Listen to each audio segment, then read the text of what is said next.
दोस्तों, आज का क्वेश्चन हमारे पास है क्वेश्चन नंबर 104। ये TIFR 2023 का ही क्वेश्चन है।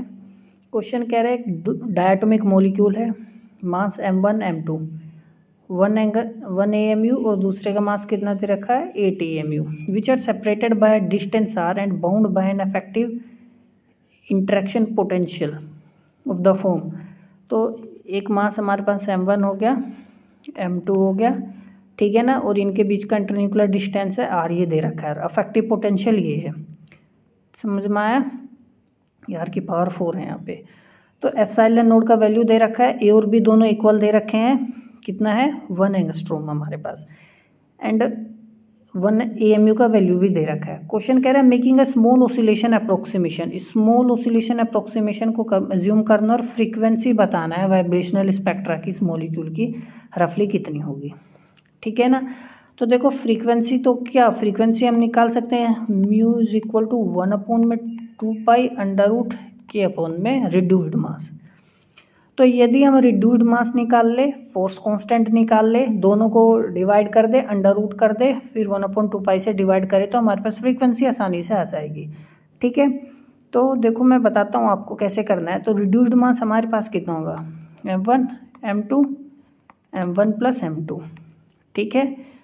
ये 1 इंटू में 8, 1 + 9, ये मेरे पास 8/9 AMU आ गया, ठीक है ना, रिड्यूस्ड मास आ गया। और ये 8/9 इंटू 1 AMU कितना दे रखा है 1.6 इंटू 10⁻⁻27 किलोग्राम। देखो रिड्यूस्ड मास तो हमारे पास आ गया। अब हमें क्या निकालना है, फोर्स कांस्टेंट का वैल्यू बताना है, ठीक है। अब ध्यान से देखो, फोर्स कांस्टेंट हमारे पास क्या होता है, जो हमें पोटेंशियल दे रखा है, यदि मैं इसका डबल डिफरेंशिएशन कर दूं, क्या कर दूं, डबल डिफरेंशिएशन कर दूं, वेयर एट इक्विलिब्रियम डिस्टेंस, तो मेरे पास क्या आ जाएगा, के का वैल्यू आ जाएगा। तो इस पोटेंशियल का हमने क्या करना है, डबल डिफरेंशिएशन करना है, लेकिन हमें इक्विलिब्रियम डिस्टेंस तो पता नहीं। तो देखो इक्विलिब्रियम डिस्टेंस पे क्या होता है, यदि मेरे पास देखो ये मेरे पास कोई पोटेंशियल कर्व है, यहाँ पर मेरे पास कोई पार्टिकल है, तो यदि मैं इस पार्टिकल को इस साइड ले जाऊँगा, इस साइड ले जाऊँगा, ये यहीं पर आने की कोशिश करेगा, तो ये क्या है, इक्विलिब्रियम पोजीशन में है, ठीक है। तो इस इक्विलिब्रियम पोजीशन में जो मेरे पास पोटेंशियल होता है वो क्या होता है, मिनिमम होता है। अब ध्यान से देखना है, देखो यदि यहाँ पर मैं टेंजेंट ड्रॉ किया, क्या ड्रॉ किया है, टेंजेंट ड्रॉ किया। अब यहाँ पे टेंजेंट ड्रॉ करो, ये आ गया, यहाँ पे टेंजेंट ड्रॉ करो सिंपली, ये आ गया, यहाँ पे टेंजेंट ड्रॉ करो सिंपली, ये आ गया। तो ये तो मेरे पास पोटेंशियल है, ये मेरे पास डिस्टेंस हो गई यार। तो पोटेंशियल में वेरी हो रहा है डिस्टेंस के रेस्पेक्ट में, लेकिन एट इक्विलिब्रियम डिस्टेंस जो मेरे पास पोटेंशियल है dV/dr, ये तो स्लोप देगा, एट r कितना है 0 है, स्ट्रेट लाइन है ना, कोई चेंज नहीं हो रहा। एट इक्विलिब्रियम डिस्टेंस पोटेंशियल में कोई चेंज नहीं हो रहा, इस पॉइंट पर यहाँ पर कोई चेंज नहीं हो रहा, ठीक है ना, स्ट्रेट है।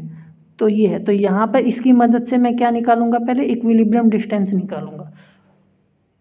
तो देखो मेरे पास पहले मैं इक्विलिब्रियम डिस्टेंस निकालता हूँ। तो पोटेंशियल हमें सिंपली क्या दे रखा है, पोटेंशियल हमारे पास है A⁴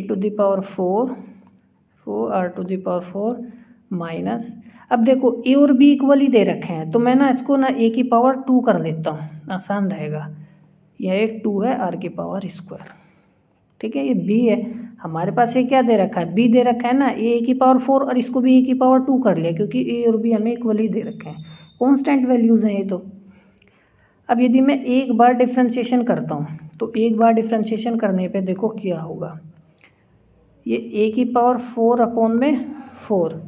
अब यहाँ पे R⁻⁻4 हो जाएगा, -4 आगे आएगा, और R⁵ माइनस में आएगा, वो नीचे आ जाएगा, ठीक है, समझ में आए।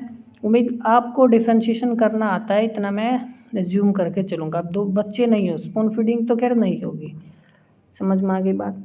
तो ये है, अब देखो डबल सिंगल डिफ्रेंशिएशन किया, और R is equal to equilibrium distance से 0 है, तो मैंने इसको 0 कर दिया, ठीक है, -A⁴ ये RE लिखूँगा, और यहाँ पर ये A⁴ ये Q और ये RE, ठीक है ना, समझ में आया। यहाँ से मेरे पास ये कितना है, a to the power 4, r to the power 5, a to the power 2, r to the power cube. This implies that, यहाँ से साफ साफ दिख रहा है आर ई कितना आ गया मेरे पास, ये आ गया ए, और ये कितना है 1 एंगस्ट्रॉम। समझ में आया? तो इक्विलिब्रियम डिस्टेंस तो हमने पता कर लिया। अब हम डबल डिफ्रेंशिएशन निकाल लेते हैं। तो डबल डिफ्रेंशिएशन हमारे पास क्या होगा, अब देखो सिंगल डिफ्रेंशिएशन यही तो आया था हमारे पास, तो डबल डिफ्रेंशिएशन में देखो क्या होगा, ये हमारे पास 5a टू द पावर, ये r to the power 6 minus 3 to the power 2 r to the power 4। देखो आपने ना ये डिफ्रेंशिएशन करना है, ठीक है ना। आप बच्चे नहीं हो कि आपको डिफ्रेंशिएशन बताया जाएगा। तो ये हमारे पास देखो क्या आ गया, ये डबल डिफ्रेंशिएशन आ गया, और यही हमारे पास क्या है, k का वैल्यू है, ठीक है ना। तो k का value when r is equal to this one, तो हम इसमें रख देते हैं अपना, तो 5a टू द पावर 4, ये r टू द पावर 6 है, इक्विलिब्रियम में a to the power 4 r to the power e, ये हमारे पास ये आ गया, ठीक है।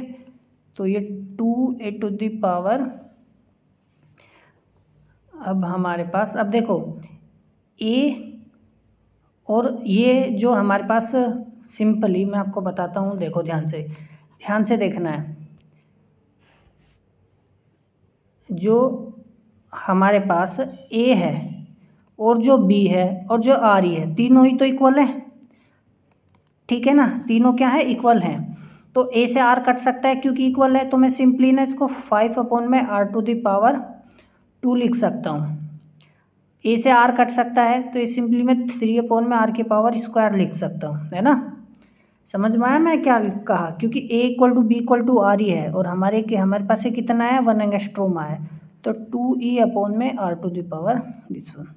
तो ये आ गया हमारे पास क्या, k का वैल्यू आ गया।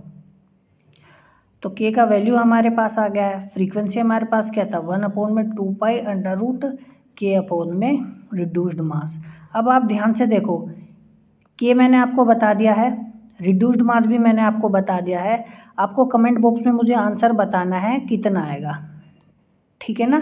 कमेंट बॉक्स में क्या बताना है, आंसर बताना है कितना आएगा। अभी इस बहुत ज़्यादा सिंपल है, आपको कुछ नहीं करना है, सिर्फ आपको कैलकुलेशन करनी है। तो मिलते हैं अगले क्वेश्चन में, तब तक पढ़ते रहिए। नमस्कार।